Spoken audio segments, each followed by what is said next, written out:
ngamba Lwakafunzi mpanika emikono nti obanga walya sente za mada obanga toziryanga alamu ya alamu Katonda yasinga okumanya mukwawukana no wayitawo oba weeks 2 oba weeks 3 nempulira nti akoze ki alwadde mbwa paralize simanya akoze biki sabigenda munyo paka na guno gwaka kalo munaga nti oyatugana ngani mumujeke enviri era olwamujeke enviri bati nga bamutulugunyiza olwagwa teyadda twawulira buulizi kuba omubeera wano nga bali kuba omusibe mu kolido wano mu katimba mulaba yassa omuuka omulundi ogwo ati mukuyingira museero nze yasookayo katono Felix alolonga ajayingire bakuba omwana mulenzi oli okugulu oku okuba kugulu omwana nga yeewalula ne bajja balinnya saidi wane ekigere ne saidi wane ekigere ne bakube wakati wane egumba ne limenyeka liti kwaku Wewala okulumwa ensiri nga tonnaba kwebaka mu katimbako ng'okozesa Ropa Free Mosquito Oil Repellent ojja kumusanga mu pharmacies nga Friaka ewandegeya Spring ne Kamkeya ku Wilson Road ne Mega Supermarkets opposite Old Tax Park ne Garden City. Okumanya ebisingawo ita ku noti 772 421 235 ne noti 7 noti 2 421 235 oba ku www.ropafree.com. So bitibi wateeka mu baluwa? Nateekamu ebbaluwa nga nsaba Embassy ya Germany esitule ebbaluwa yange eno etuuke mu parliamenti ye Germany nze Lukwago Yahaya natulugunyizibwa mu mukomera mukondeemu naye sawa yonna abasajja banzita bantulugunya buli ekijja batulugunya nze era abazungu abo we bajja n'ambasada bamuyita Mula n'omuzungu omujamani ow'ensonga z'ewabweru bamuyita Hatwing Finshari ne batuyita bamala otuyita nga twagala omusibe gwe bayita Yahaya Lukwago nenvaayo omusajja minisita Hatwing Finshari n'akwata mu nsawo naga Mr. Lukwago olaba ebbaluwa eno eriko omukono gwa Angela chansala we Germany eriko omukono ogwa speaker wa Germany era tuuze tukulabe tukakase omuntu yawandika ebbaluwa eno wali oba nedda nangamba nti olaba abazungu bali abo bemupi kuva mu parliament b'opposition yajja n'omuvunuzi kwegamba abasibe ffe tuyina abavunuzi bainterpreter webali nagamba nti olaba bali obanga 17 18 kuba bali bawera nagamba nti olaba kuba yabagamba mu Germany ne badda side eno kati abali mu government ne badda side eno kati kiringawo n'olaba NRM ne opposition simanya oli kuntegeera kati aba opposition ne badda eno aba NRM ne badda eno nangamba nti yimirira nenyimirira wakati ne bankuba ebifaananyi ne bangamba nti ebbaluwa eno evudde Germany tujje tukulabe nagizayo nagamba nti ebbaluwa eno tuyise owa president His Excellency Yoweri Kaguta Museveni atuukirize tujje tukulabe era nagituwa yino kati tubuulire bizibu ki nentandika okola ki okubannyonnyola ensonga zange nembagamba nti we munaba temunatuuka ku geeti esembayo main gate bano bagenda kujja bansike bakulule ng'omusota bakube era nze obulamu bwange simanyi nga ndiva ne mukomera nembagamba nti ate ekyokubiri fayiro yange yabula ne bangamba ekiki nti fayiro yabula twali basatu ku musango efayiro ne bajjako babiri nze nensigalako omu kati tulina advantage y'okudda mu high court era omulamuzi eyansaliro gw'okufa alina kawa wano naye fayiro yange yabula mu supreme teriiyo mu court of appeal teriiyo mu high court tetuukangako eri omulamuzi nti abasajja abajamani abo ne bakola juu chini ne banoonya fayiro yange neerabika. Fayiro neetuukawo omulamuzi Faith Monda. Kwe kumpa ekibonerezo ekyo. Okitegeera. Kati abalamuzi abazungu bano bwe bagenda ne bandekera address. Ne baŋŋamba wovanga mukomera nga tetumanyi address yino. Tandikira wano. Kati wenava mu condemn, jukira oba ovudde mu condemn ng'ova mu high court tebakukkiriza kuddawa. Ne neerabira address yange eyo. Address eyo ne baginzijjako. Era kino nkukakasa. Nsaba amaloboozi gano gendi kufulumya. Muteeke ku social media, Twitter, buli mukutu gwonna gwe mumanyi. Njagala kuba kati nze wentuuse ndabye nga ddoboozi lyenzize nga nfulumya. Ngenze mu bitundu ebyenjawulo, offices ez'enjawulo okuyambibwa, siyambiddwa. Ate nze nali neesibye ku kintu eki. President Museveni alina akagambo ke yagamba nti abazungu abo tebalinamu kalungi, bo banoonya byabwe. Kati ensonga zaffe tuzeemalirengawa wano ewaffe Uganda. Kati ate ne wenamuwulira ebino nange nenkubamu ne mu bwongo bwange nti n'obeera ebweru ng'olina esente zijula loole tofuna ssanyu teweeyagala. N'ensi yo weeyagala. Nga abantu bano bampeke bampaako ntandikiraawo nange mbeerewo ne famire yange. Naye bigaanyi. So kati nsaba IUIU ne baloyo okuva mu East African bagita batya? East African Court. Baloya banoonye. Balabe engeri gye banyambamu kuba guno mulimu gwabwe. Naye nga wano Uganda baloya ku 100 abatuufu tebasuuka nga 5. Abasigadde bafu.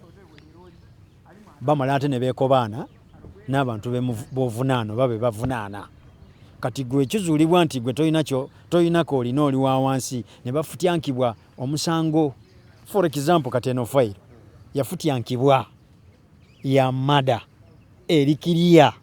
Omulamuzi abagambye mugende mbawadde ennaku 4 mwezo.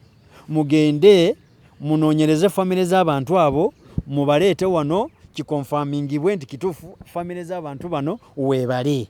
Okay, njala kuzzaayo ku lawyer gwe wafuna. Ku nsonga eyo. Natuuka ku kinusi. Kazala butwa waavwa. Kati O.C. Robert Munanula we yalaba nga abazungu kati batandise okujja okunambuula. Omanyi kye yakola? Yankuba transfer. Jinja. Jukira wano tuli mu bbiri oloka tuyingidde 26. Ankuba transfer. Jinja. Tubeere jinja. Jinja gye nfunira ki? Ebizibu ebyo bijja bitya? Waliwo omusebe bamuyitanga wa Mimbi. Agenda alwala. Nga bamuteeka museero. Naye nga mu kumuteeka museero yalinga mulalulalu ng'alwanalwana nnyo. Omanyi ekkomera eryo mubeera mu punishment seero. Kati oba ng'olina fujjo bakukwata ne bakuteekako wa museero omwo ne bamala ne bakuggyayo. Kati omusibe oyo n'alwala. Omusibe oyo w'alwala ne tulaba wansi omanyi gundi kondemu y'ejjinja kabokisi kalinga bokisi ne kati ffe tubeera waggulu. Kati wansi olujja lwe tuyita nti lujja oba compound. Kati bano abasibe ba remand be basooka okukolawo ko exercise yaabwe ne bavaawo ne babayingiza mu kati ffe naffe abakondemu ne tukola ki? Ne tujja. Kati twalaba ku makya abasirikale beetala ku seero. Kati jjukira nti abasibe bano abatali bakondemu ne batuwa information nti munnaamu alabika akoze ki? Afuudde. Kofe nti oba nga tafuudde embeera mbi. Kati ne tuvaayo ne tugamba O.C. bamuyitanga James Aiso musajja muteeso. Deputy we Moses Odoto musajja muteeso. Kati mu section ya kondemu mulimu omukulu gwe bayita PO. Ayinza okuba nga PO grade 1, PO grade 2 oba PO grade 3. Kyentegeeza mayinja enyota. Kati PO n'atugamba nti mwogeranga ni kofa oyo musibe munnaafa ate mu mwamuteeka muki? Museero. Ne basitula omusibe oyo omusibe oyo bamusitula bamusuula musikibe omusibe oyo ne bamujjanjaba kati ziba ziwera olweggulo ne bajja batupiikinga ffe abasibe kumpi nga 7 naye nga buli ruumu gye bakuujja bakukuba bukubi kati abakulu bennyini OC ne deputy we ne baga nti naye kati ono Lukwago tutwala waaki akoze musango ki omusajja ono okumuleeta wano waaliwo ensonga tebaawuliriza ne bankwata ne banteeka munda baatukuba enaku 4 ezo ne bajjayo n'omwana ono John Tusiime jjukira naye bamukuba transfer ne bakuba omusibe omulala bamuyitanga Pius naye transfer abasibe twali bangi naye twatulugunyizibwa enaku 4 ezo buli lunaku bakeera bakuba nga batukuba ku makya saa 12 nga batukuba essaawa 4 nga batukuba essaawa 7 nga batukuba ku ssaawa 11 ng'olunaku batukuba emirundi egi 4 oluusi emirundi egi 5 nga omanyi seero eri kumpi ne reception kati abasirikale bano baba boogera mu wano muwulira woowulira nga baga twende tukule bogoya tolowooza nti bali kubaleetera bogoya kitegeeza ku batuuni era Katonda n'agyaleeta ekyajabu olaba kaaki eno abasibe abamu nga bakyusa emibiri nga balinga kaaki eno kati OC n'agamba abasibe bagenda kunfaako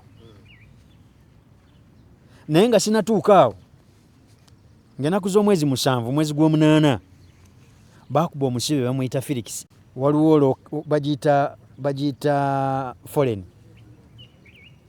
njagala tukwataganaawo mpola mwezi gw'omunaana 2029 tuli 29 mwezi gw'omunaana ng'enaku z'omwezi 7 waliwo abasibe kwegamba nga we tuli wano we tuti naye nga tuli nga eri layini n'eno layini naye nga musitamye mukwataganya emitwe gino mugikonyeza kati abasibe ayimini bano abasirikale ne batandika okubatambulira ku migongo kuno nga balinga abasoota omubisi gw'enjuki oba abasoota ettosi bakuba kati bamala okubakuba babagamba mugende munaabe okiwulira kati nze nengamba ogenda okunaaba ng'ate omubiri gwange bankubye sijja agenda kunaaba kati ono omwana Felix alolonga asirwala agenda akola ki anaaba agenda okunaaba kumbe balina akakodyo buli ava mu kunaaba batandikirawo ate ekola ki kumukuba kati OC Robert Gundi OC James Aiso ne deputy Moses Odoto ne Joseph Otai kumbe akakodyo ke balina omusibe agenda okunaaba avaayo balina pulaani ya kutandikirawo okola ki kumukuba kati omwana asirwala agenda anaaba avaayo nga batandika okumukuba bamukuba bamututuusa eno gye tuli kati Gundi PO Joseph Otai andagira ngende nkole ki naabe amagezi gajja amugamba afande nze maze okunaaba onaabye saameka nti nze maze okunaaba naga omaze okunaaba nti kati Gundi incharge seero naaba musajja mugezi Katonda n'amwogereramu n'amugaa nti omusajja oyo amaze okunaaba nti amaze okunaaba nti kati kale muyingire mu buseero kati mu kuyingira mu seero nze yasookayo kati ono Felix alolonga ajayingire bakuba omwana mulenzi oli okugulu oku kukuba kugulu omwana nga yeewalula ne bajja balinnya saidi wane ekigere ne saidi wane ekigere ne bakuba wakati wane egumba ne limenyeka liti kwaku kumenyeka bumenyesi kati omwana ono najja yeewalula n'agwa mu bigere byange ogundi incharge seero n'asibawo kati wasibawo omwana ono n'avaamu ebigambo ebi agamba Lukwago konze wangi abasajja bano bakome kunze naye ndikusomera enamba yange y'essimu ey'abantu bange onyambe ekyokusatu nze nfudde nasoma enamba bulungi nenjiteeka mu bwongo namala n'enamba enaku 14 naye entulugunya gye bantulugunya gye bankuba paka enamba ezo ne zimbukako mu mutwe. Omwana ono n'afa. Kane neŋŋamba nti omwana ono munaafa ono ng'asiriikiridde kiki ne tumukwatako gy'agamba nti bamumenye nga teyenyeenya. Kati munda omwo mwalimu omusibe omulala bamuyitanga Abdul Karim, yali musajja mulango mukyoli mulango neerabiddemu kabiraaye katono. Nagamba nze nali musirikale kandabe oba omuntu ono mulamu. Namukwatako naga nti ono kaputi. Kati ngenda okugira bwe nti amaaso ngenda okugira bwe nti amaaso nga yafa dda. Nenkwata omutwe gwe nengujja mu bigere byange ne tumusembeza ne tumuteeka mu sonda nga teyenyeenya. Ne ziwera essaawa 10 olwo bali kuleeta mmere n'amazzi ez'ekiro ez'olweggulo n'amazzi agookya. Kati incharge seero ne tumugamba afande munaafa omwana afudde. Ati tiafudde gwe bakubye ani nti Abdul Karim agakweri nti n'azaawo omulyango n'adduka n'agenda abulira omusawo. Abdul Karim nga afiiriddewo naye bamuyitanga Abdul Karim. Bituli bingi erinnya lye liri awo Abdul Karim, bituli bingi wembasa erabidde. Kati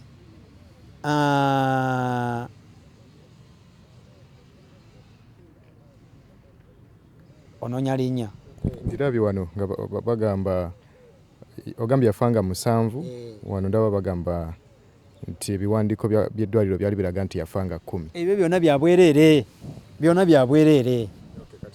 Tugenda kutuukayo ndowooza obadde ogamba kati omusirikale tumugambye munaafa akoze ki afudde. Kati munaafa oyo waafa omusirikale nti kweri nti n'agenda n'aleeta omusawo mukazi bamuyita Akero n'ajja ne baagulawo namucekinga ne badda mu lulimi olulango. Bwe badda mu lulimi olulango ne bamulekawo mu kakolido ne batambula ne bagenda ne bajja n'abasibe abarimandi oba bakonvikiti naye nga si bakondeemu ne basitula omuntu ono ne bagenda naye tetwaddamu kumulaba. Okiwulira? Kati omwezi gwe 2019 2009 ne bajja baleeta omusibe okuva mu apa prisoni bamuyita Felix Alolonga ng'ennaku z'omwezi 20 olunaku lwe bamuleeta nga 20 enkera yaako. Okay, ndoza okuddamu katono emabega okulongoosaamu wabadde oyogedde ku Alolonga naye ndowooza adde oyogera Abdul Karim. Felix tuli ku Felix Alolonga kati tugenze kufikisa anti nkujjuka emabega ko ayogedde ku Alolonga naye ndowooza adde otegeeza Abdul Karim. Kati gundi Felix Alolonga bamujja mu apa prison bamuleeta nga 24 enkera yako nga 25 bamukuba nga tulaba bwe tuti wali olabyeko embwa ekuuta omusu eneruma n'eruma. Omwana oyo n'akaaba nga alajana nti temukola nsobi kunzijjako nviiri zange omanyi yalina enviiri ze nnyingi. Omusirikale omunaaga nti oyo atugaana ngaani mumujjeko enviiri era olwamujjako enviiri bati nga bamutulugunyiza olwagwa teyaddamu. Twawulira buwulizi kuba omubeera wano nga bali kuba omusibe mu kolido wano mu katimba mulaba yassa omuuka omulundi ogwo ati bamaze okujjako enviiri. Bamaze okumujjako enviiri naye nga batulugunyiza bakubya zibatuuni omwana oyo n'afa. Era abaana babaziika Gologoosa, ekitundu bakiyita Gologoosa. Otegeera otya gye babaziise? Gye baziika abasibe abalemereddwa abantu baabwe. Jjukira ofa communication ne famire yo bakubuulira nti omusibe akoze ki. Kyokka omusibe oyo otagenda bo bamuziika. Babaziika Gologoosa. Okitegeera? Njagadde kuwa story okuva mu apa prison nzija ntya ntuuke Jinja Main ate nva ntya Jinja Main nzire apa prison. Kwegamba story ogitegedde bulungi. Kati tukyali kwa Alolonga afudde okyali Jinja. Alolonga afudde nkyali Jinja. tubeera ejjinja olwo kati batandise otujja museero bali tutwala ate museero endala kati waliwo omukyala bamuyita nanfuka bwemba seerabidde yali wa prisoni n'atuyita ne tumubuulira ensonga zaffe n'agamba bwekito bwe kiri nti buli omu adde mu woodi ye kati abaami bano ne balaba bubi Katonda n'ajaleeta omukyala OC nga yalina okutekinga over section eyo ya Jinja Main kati n'atandikanga okufuna akadde okujja otubuuza kyali kitya omukyala oyo yarabbi anvudde mu mutwe yakolanga osimu ow'ekkomera yarabigamu we naaba nzijjukidde njamu kusindikira ku ssimu omukyala oyo n'atereeza ki ekkomera kati nenduwala nentuuka ku layilayi nga mmanyi nti nze obulamu nkoze kwegamba nga zenna n'okwogera sisobola omukyala oyo ng'ono deputy OC gwe bayita Moses Odoto ne Otayi bali kunemera baleme kuntwala apa prisoni baleme kunzizaayo nga bali ku target nfwe omukyala oyo n'agamba nze njogera nga OC musula omuntu ono kagendewa Maction Bay omanyi ekkomera Maction Bay ly'eddwaliro ly'ekkomera naye mulimu n'abasibe kati Maction Bay wentuuka bantuusa leero ne banoonya omusaayi gwange nga tegulabika baagujja wabweru baagunteekako kiro olwo kati siri kutegeera ne banteekako omusaayi bwe banteekamu omusaayi nemala ennaku 10 omusaayi gwe banteekamu nga kwegamba buli ekyebaleeta nali sirya mmere buli kyebaleeta nga ndya buli oba kifaanana kitya nga ndya buli nga ninga siwulira nti nzikuse nentandika okutereera ne bampa treatment prison eno ku saidi ya gavumenti omanyi twogera ebirungi n'ebibi ku saidi ya gavumenti olaba main hospital eddagala libulwamu naye ku saidi y'abasibe eddagala teribulwamu guni Maction Bay balina buli kika ky'eddagala ate balina badokita ba profession ekyo kyombaweerako obujulizi ate tebakkiriza kutulugunya musibe nga bamuleese mu mikono gyabwe nga babaleese mu Maction Bay gwe omusirikale tolinayo buyinza wali so ekyo nkyebaliza Katonda wenava mugundi Maction Bay ne banzizayo mu kondeemu kati kondeemu eyo enfunira advantage ey'okufuna fayiro neŋŋenda mu high court omulamuzi kwe kunsalira obusibe obwo nga sitole wenjikuwadde kati wenfuluma nempa looya sitole eno gye nkuwadde n'omanyi looya kye yakola looya yajjako Robert Munanula ne skodi ye ku musango guno kuba yeekazaala butuwa tugambe looya yaani looya bamuyita Kiza Rwakafunzi n'ajjajjako sitole ya OC Robert Munanula ne skodi ye kuba kwaliko Alani bamuyitanga Aleni omusajja yali oba Munyankolo oba Munyarwanda ne kubeerako omulala bamuyitanga Kivumbi nga yali musajja musoga kati nze nkutematemerako abantu abavangako okulagira kuba bano somwe bachifu somwe basajenti abo nabo batulugunya ne tetusobola kwogera amanya gaabwe kuba heading y'abantu bali sergeant oba kopolo oba chief tasobola kuvena okugwako okukuba nga order tevudde kwani ku OC so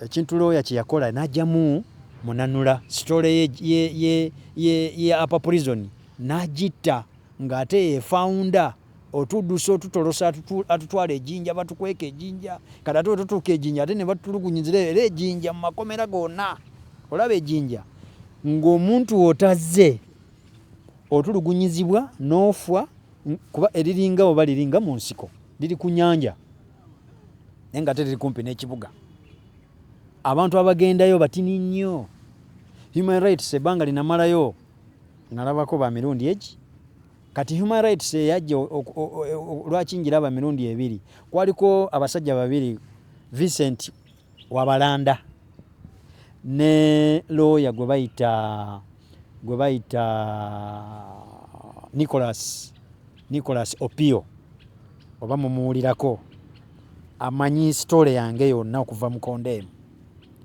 ne bambuuza lwaki babakubye transfer ne mbawa ABCD kati nga waliwo lawyer gwe baali bansindikidde okuva nali nsabye London ne bansindikira nali mugezigezi ne lwakuba nti Allah teyampa otuuka otya ate okusaba lawyer okuva e London kwegamba Mungu teyampa byonna takuwa byonna era Katonda abe kumpaako busomi wadde bwa P7 oba S1 mu Uganda muno singa nange erinnya lyange livuga nenkozesa obuwongo nengenda nenfuna lawyer bamuyita Julian Black okuva e London mufuna ntya nga ngezaako okukusa kameseji kange ku embassy ya Bungereza kuba Uganda mu history we are under British nga njagala banfunireyo ko lawyer yenna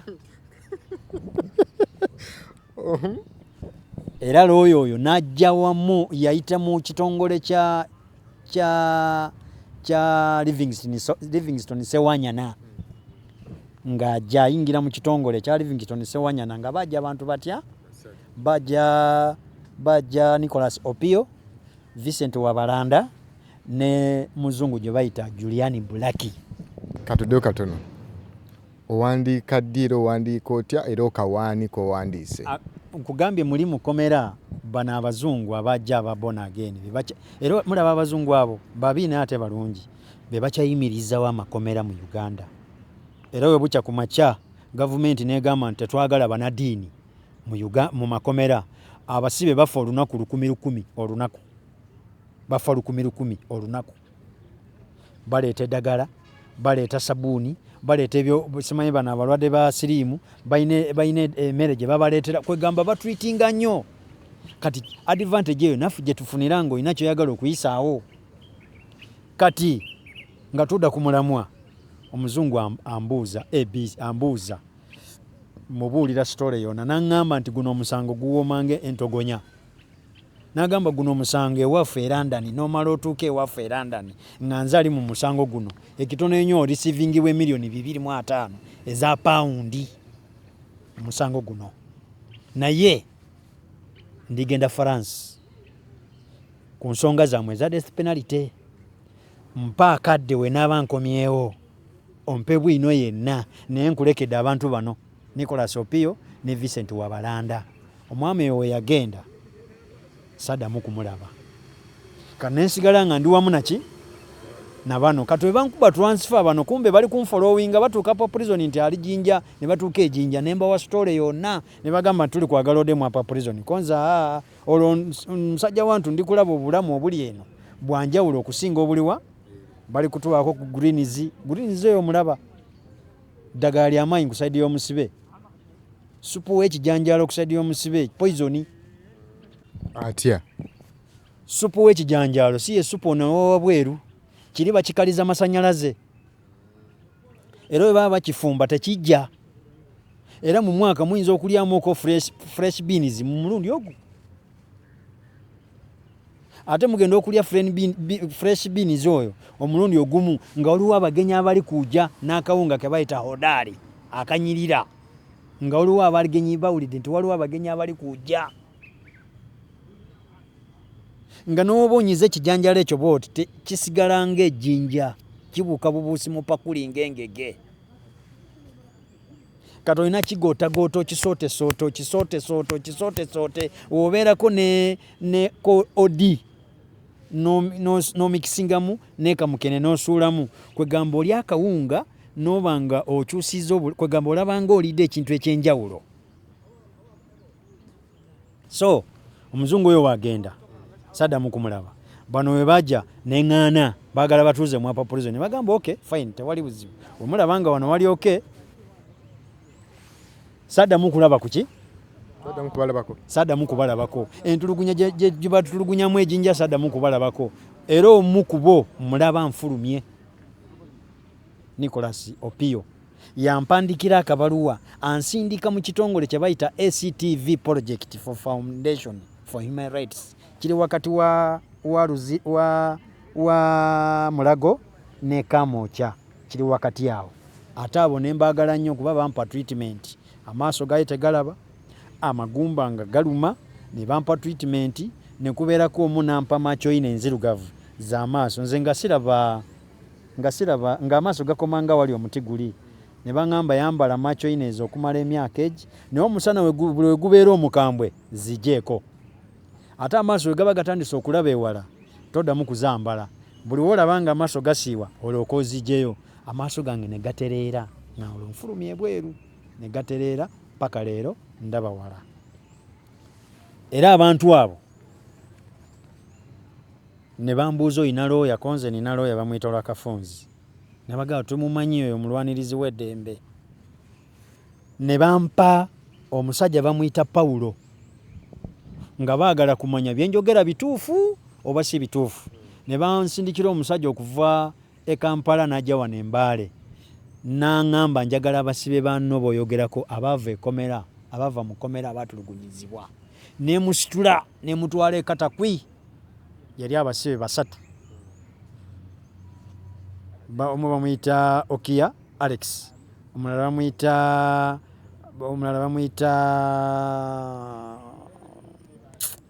bamuyita Otim John Michael Emerit omulala bamuyita Abiet n'abamiitinga n'ababuuza ne bamubuulira nga byenjogedde ne baŋŋamba tuddeyo ne tuddayo kati omwami oyo n'aŋŋamba nti fe obuyambi obwaffe tetusobola kuwaagwa sente cash wabula tugenda kukwatagana na looya ne bakwata obuyambi obutonotono bwentamanyi ne bawa looya n'atandika okukola ki okukwaja emisango era omusango guno ogw'amadde oguwoza saategeera nti bali guwoza naguwulira nakugundi ku mawulire judgment ng'efulumye mukubira esimu nti sirina kyemanyi ogenda okunoonya judgment eno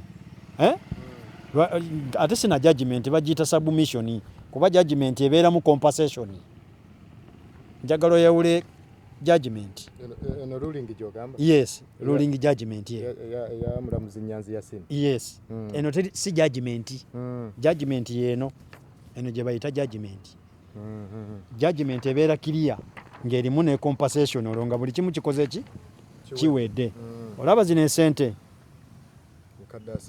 emiliyoni 3 tuli bantu 5 buli omuzi alina okola ki okufuna emiliyoni 3 okumanya omuganda agamba okayana kali mu nkwawa baatuseera buno obusente butono ku nsi ezaakulaakulana ekitono ennyo bandibadde batuwa biliyoni 1 n'okusoba naye katwatulugunyizibwa obulamu bubi batuwa miliyoni 3 kati miliyoni 3 gano oba ogenza okwejanjaba nti oteredde weekanga osigaziza emiliyoni nga 5 oba miliyoni 2 oba n'okugwawo naye ne tukola ki judgment eyo ya mwaka ki judgment eno ya 2019 ng'enaku z'omwezi 2 lwa lunaku lwa Desemba 2019 omusango guno gwa 2015 guno 2014 jjukira nafuluma ng'omwaka guli kugwako kati guno ne guba gwa 2014 guno gwa tochalingi ne baguteeka kwa gundi ya 2015 olwo tuyingidde 2015 kati eno yasooka kati efayiro eno we bampitanga eneewedde nenzija ku fayiro eno tuli kuwoza olwo tuli ne Yasini gundi Musa Sekana ne assistant Anthony General bamuyita Josephina Kiyingi ebiseera ebyo kati otandika okuwoza ne mungamba omulamuzi w'ekitiibwa nti omulamuzi w'ekitiibwa kooti eno gye tulimu nina omusango gwe naleeta wano gwa mada naye sifunanga bwenkanya nambuuza kikyotegeeza ani yali omulamuzi w'omusango ogwo konze omulamuzi bamuyitanga Yasini Nyanzi olina obujulizi nti ye nenzijjayo fayiro eno eya ruling judgment nenjimuwa n'agisomamu n'abuuza assistant Anthony General omukyala nti kino kyajja kitya omwami ng'agamba tafunanga bwenkanya assistant Anthony General Josephina Kiyingi n'amuddamu n'amugamba nti my lord fayiro endeese wano yatocharingi eyamada bakama bange baŋŋamba yagwa era sigirinaako ki jjukira yeyali ku fayiro eno ye mwennyini kati n'agamba oke nti yagwa nti kale tugende mu maaso kutocharingi nempa obujulizi buno ne bugwa kati obujulizi buno we buggwa tumaze tuli kukkirira okuva mu kooti. Lawyer nambuuza nti Mr. Lukwago lwaki oleese ensonga ya mada konze mbeera mukyamu lawyer wange mbeera mukyamu kuba sifunanga bwenkanya olwo nkyalina Rwakafunzi.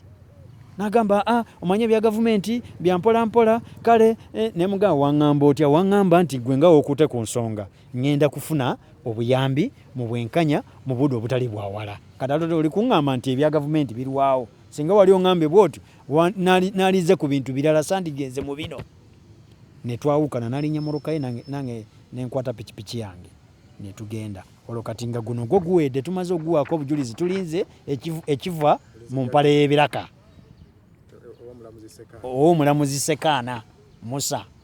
Kati osoma ebiri muno omulamuzi yatendereza fayiro yange oba omusango gwange talabangako musibe yenna avudde mukomera n'ajaleeta ensonga ng'awaabira gavumenti. Era ono yaleese mu judiciary omusango nga gwe gusooka. Osoma ebiri muno. So nemba nga nsaba gavumenti buli mwaka buli we bakola budget bafulumya sente za compensation ne sente z'ebintu ebirala. Kati nze sisi 2019 tuli kati ate tuyagana mu 15-19 judgment weefulumira tuli mu 2024 lwaki sifuna bwenkanya. Kati kankwena kano tabu weeva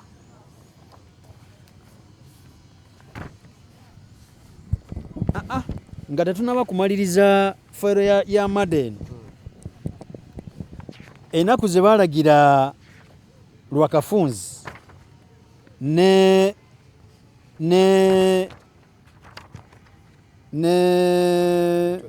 Anthony General Dr. Jonathan Byabashaija ne Commissioner Anthony Jonathan Byabashaija Commissioner General of Prison Honorable Haruna Nyakairima ne Ministry of Finance. Okitegeera n'abawa ennaku 45 bagende banoonyereze ku nsonga y'abantu abafamire. Famire ya Felix Alalonga, famire ya Abdul Karim bituli bingi. Boche bakola okimanyi bagenda kukola bill of costs ey'empewo etaliyo yeno. Bill of costs singekola ki? Bill of costs olokati eri ku nsonga ya famire ya mada. Bakola obukadde 11 n'emitwalo 95 ne siringi 9 ng'ate no bill of costs mu mateeka eno nfu. Eno si bill of costs mu mateeka. Bill of costs olaba obuboxi buno batuula Anthony General oba assistant Anthony General ne ogamba wano ku gundi omulamuzi we yalagira nti wali otaddemu ssente zo. Yes. Bakulirire. Yes. Then bakole n'okunoonyereza ku bantu bali aba. Ne family ziri nazo ziyirirwe. Okitegeera? Yes. Kye bataakola. Bo tebakola kunoonyereza ku ngeri bantu bali gye baafa. Weebale nnyo. Bo bagenda bugenzi ku drafting ngeri gy'oyinza kusasulwamu. Weebale nnyo. Yes. Kati bo kye baakola bill of costs bagikola bwe bati. Bill of costs nga ogiraba wano bwoti. Kati batuula registrar High Court. Lawyer ali kuwoza omusango guno. Nawe nyini musango olina okubeerawo. Ne Anthony General ne batuula okukanya ku ssente zino. Kuba kati gwe toyogera, lawyer yayogera. Nasaasanya bwenti, nagira bwenti kati assistant Anthony General oba Anthony General ze baba bakanyiza nga bateeka wano tiki. We batyo. Ze baba batakanyiza nga babuukawo. Bwebatyo paka we bafundikira figa sente meka nebo batekawo obuteeso obukadde 11 n'emitwalo 95 n'esiringi 9. Eno neba ngeri judgment fake. I mean gundi bill of costs fake. Kati ne bakwata bill of costs eno ne bakwata ne judgment ey'omusango guno gwa mada ne bazaapininga ne bazisuula mu database. Lawyer tali kunzikiriza no njogere kuki ku fayiro eno ali kunteeka ku fayiro ya tocharingi kati nze nziramu obwongo ne ngana ye ebbanga lyemaze mu kkomera nina experience nina rights zange okunoonya fayiro eno nensingana fayiro ng'eri mu database oba bani abayingiza bino mu database kati omusango we guba guwedde buli kimu nga guwedde lawyer ne registrar babiyingiza mu database kati biba bisigala mu record ya kooti in case wabawo obuzibu awo otandikira okunoonyereza kati ntuuka eri registrar mubuuza nti njagala fayiro eya Lukwago Yahaya ya mada nambuuza ogimanye enamba nti ye namba kinti eri 72 2014 nangamba gwe kikyotegeeza oliko ekikyamu tuli mu 2019 oli kubuuza fayiro ya 2014 ne mugambo ow'ekitiibwa ssebo efayiro eno yandimaze emyaka 10 kiti naye nga ndi mulamu nina right okola ki oginoonya weeri kati fayiro ya 2014 tuli mu 2019 kikyamu kiyinza okunoonya fayiro yange eyo oba okutegeera kiki ekigirimu nga bwatyo bwemugamba yes naye mugamba oba oganyi kampite bannamawulire kuba high court eri bannamawulire babeera busy 24 hours mugamba oba oganyi kampite ki kuba nze nnyini musango nensituka nanga nti lindako ongambye fayiro eri namba ki konze eri 72 2014 nanyiga kompyuta nemulaga nti fayiro eri mabega weera yakyuka bukyusi ati najjayo fayiro nga bazisiba n'omuguwa guno ogulinga ogw'embuzi nasikamu fayiro yange nakebera naga nti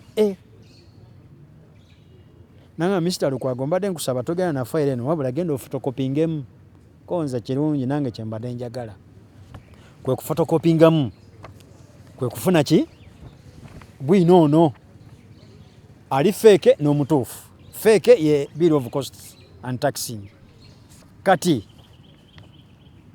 nendi obuwuka wendi obuwuka registrar ono nanga nkufunire lawyer konza nedda nze nina lawyer balawyer banjikako nga bana mukadde ako banjikako ngaaba ne bangamba nti guno omusango nga era omunaga nti fayiro eno eyinza okuleeta obuzibu nga waliwo fayiro yalina kawa yaleetera omugenzi Kidu Makuya eyali Antony General tefayiro eno tewali njawulo ne fayiro eri nakawa yaleetera Kidu Makuya obuzibu naye tukwegayiridde Mr. Lukwago tuwe fayiro ne ngata nze na lawyer wange ne baneetoloolako banna nga baagala fayiro ne banga kale tuweko tugende tufotokopingemu konze yiiyo mukyali awo n'endala yiino okiraba ne magamba mukyali awo n'endala yiino olwo kati eno nayo ngifunye mu kooti omwo mwennyini eno eyatokyaringi ne bagamba ekiki ne bagamba nti ono lawyer nga musiru bino ebintu birikiriya bill of costs naye twale paka saawa eno akadde nga tebagikolanga naye ne bagala nti tuwe ne ngamba nze nina lawyer anaakola ku nsonga zino ne bangamba tuweeko tufotokopingemu nenjibawa naye paka leero balawyer abamu bwe baba bawoza emisango za tocha bayimirira ku nze ne basinga emisango kati nze nnyini musango eyasinga lwaki sifuna bwenkanya balifaalinga ku yange okitegeera ng'ate gavumenti eno erikiriya zino esente weeziri buno obusente nze nja kubuyita bumpwakimpwaki obukadde 3 bumpwakimpwaki ku saidi yange ku bulamu bwange engeri ginatulugunyizibwa zino sente entono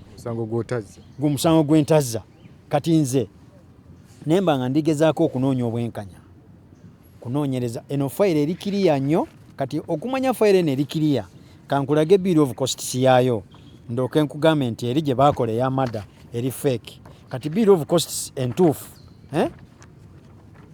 bill of costs entuufu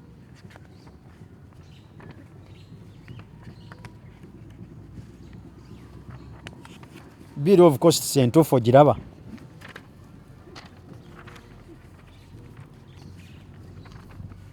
olaba obugambo buno leka zino sente ne tuli ku bugambo buno kati obugambo obwo registrar atuula Antony General n'atuula lawyer n'atuula naawe nnyini musango nga wooli kati buli woolaba nga bataddeko omukono obugambo obwo baba bakkiriziganyiza ne Antony General ne lawyer lupapula kuki ku lupapula okitegeera lupapula ku lupapula kati buno bubokisi bwolaba buno butaliimu bigambo bino baba tebakiriziganyiza ne Antony General aba agaanyi bagenda lupapula ku lupapula lupapula ku lupapula okitegeera lupapula ku lupapula kati we bamala ndowooza oli kulaba lupapula ku lupapula kati we bamala ne bajja bafundikira wano buli omu n'ateekako omukono siri musomi noono ntaasa guno omukono gwani wano eraga deeti yes Kampala eno zino dates kati ne tujja tubeera wano onani ono council for yes wananyini musango n'akkiriza n'ateekako ki ono gwe bawabirani assistant Antony General oba Antony General bamuyitani weebale nnyo amanya ge bamuyita kereya kukunda ontegeera kukunda kati netujja owa mastani taxing master guno mukono gugwe okitegeera enaku z'omwezi nga 23 mwezi ogwokutaano 22 eyo ye gye bayita full bill of costs and taxing simanyi ontegedde nga eyawukana n'eno wogigata wano bwoti eno ye bill of costs entuufu eno ye bill of costs eri feeke okumanya bano be bantu abali kwonoona gavumenti eno President Museveni ali kiriya wadde abantu bagamba tali kukola naye akoze lwaki ngamba akoze bapulezidenti abaaliwo ng'omuntu wa wansi ayinza okuwaabira gavumenti n'asinga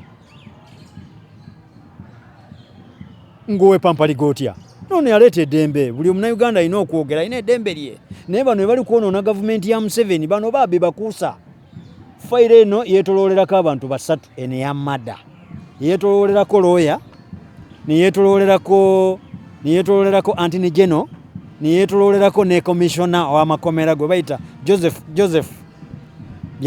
Josephina Byabashaiza era mu mateeka ensi ezaakulaakulana President Museveni bano abantu abalina okubakwata abateeke munda ababuuze nti what is happened on this file banyonyole lwaki file eri bweti yafutyankibwa okitegeera so kati mu ngeri gye bali mu kintu ffe abawansi tunaafuna tutya obwenkanya ng'olwedde eyamada ebulankanyiziddwa efutyankiziddwa kati tuuze ku yatokyaringi eri kiriya naye eri kufutyankibwa kati eno nayo President Museveni mu mateeka akwate ofiisi ya Antony General akwate lawyer company gye nayitamu akwate ne Byabashaiza ababuuze ku nsonga eno lwaki Lukwago ne baane kuba fayiro eno erimu emiliyoni 15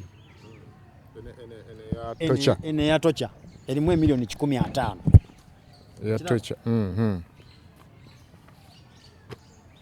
ene yatocha lingeno erimu emiliyoni 15 tuli bantu batano batuseera miliyoni 3 kati wogatako bill of costs ene likiriya jensi bangama nti yentufu bill of costs and taxing esente ze baabala obukadde 14 n'emitwalo 41 n'esiringi 702 wogatako obukadde 150 zibeera emitwalo miliyoni 160 munya n'emitwalo 41 n'esiringi 702 kati ebyo byonna tetufunako wadde n'ekimu kati wendi kusaba soko ntangazemu bintu bibiri omulamuzi Yasin Nyanzi yamala n'akola judgment teyaddamu anti kati mu mateeka fayiro ya mada eno gye yabagamba nti mugende mukole enaku 45 mbawadde enaku 45 tegwanga yasigala mu bbanga kyeŋŋamba nti yafutyankibwa na mitwe gitya looya we yakugamba ki looya yaŋŋamba nti bya gavumenti kwegamba biri awo ebito katugumiikirize tetumanyi ddiwe banatuweera ssente naye nga ye tamanyi nti nze ndi kumuwakanya bane mugamba nti neeri judgment gyoyogerako eri si judgment terimu compensation ate mwe mukoze bill of costs awe wetwatabukira naye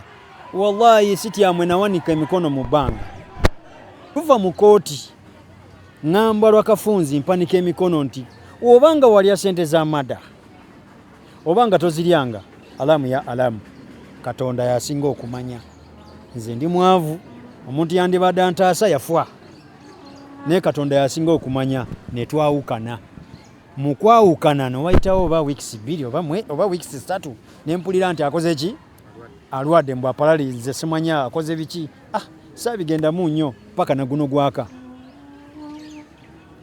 kati waliwo namukubirako esimu nangamba Lukwago nalwala kale ensonga zo nazikwasa baloya konze loya gwe bankwasa bonna tebalina kye banyambye naye kati nze kaneerwaneko nganze naye nga ndi ku kituufu so kati kye ndigamba nti fayiro ya mada emitwe giri eki loya oyo Lwakafunzi Kiza Lwakafunzi Antony General ne Dr. Jonathan Byabashaiza kamishona wa mukomera aba abantu mu mateeka bandibadde bakwatibwa